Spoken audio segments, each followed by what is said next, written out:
Zazu nínú kéèsì Ìjẹ̀ṣà. Ìjẹ̀ṣà wá kéré nínú ayé ni.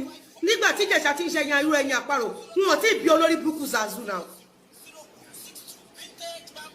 Àbẹ́ ẹ máa ṣòfò ní gbogbo yín tẹ̀ǹtẹ̀ láwọn blackmailers. Ìwọ gbàdúrà kó o ṣiṣẹ́ bí sí Olúmínì.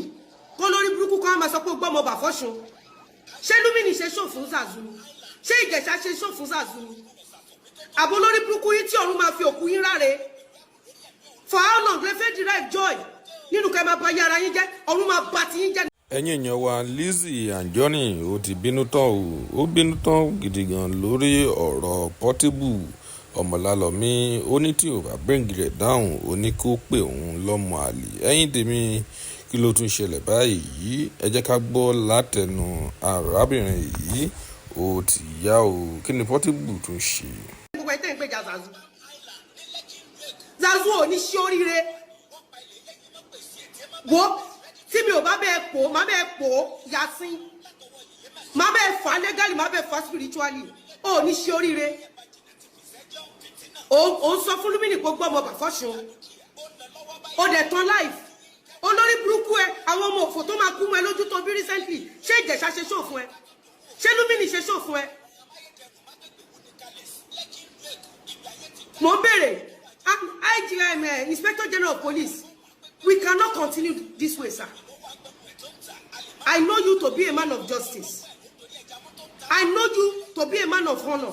We cannot continue this way, sir.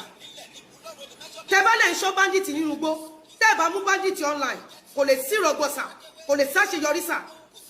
The online bandit is even worse than the bush bandit. We cannot continue this way, sir. A whole slew meaning.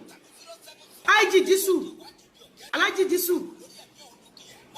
Gẹ́gẹ́ bí ọlọ́pàá sà, kò sí iṣẹ́ kankan tẹ́ ẹ ṣe sà. Kò sí iṣẹ́ kankan.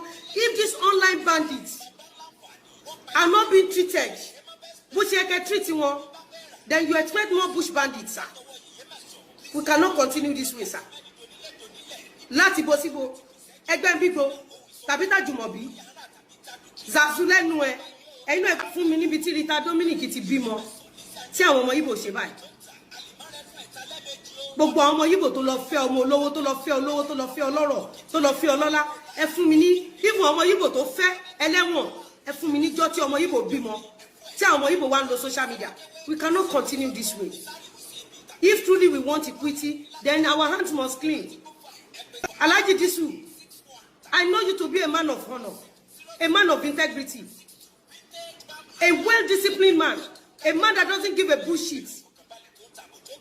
I know you very well. Mi ò mọ̀ yín one-on-one o, but mo mọ̀ pé a man of honor ni yín.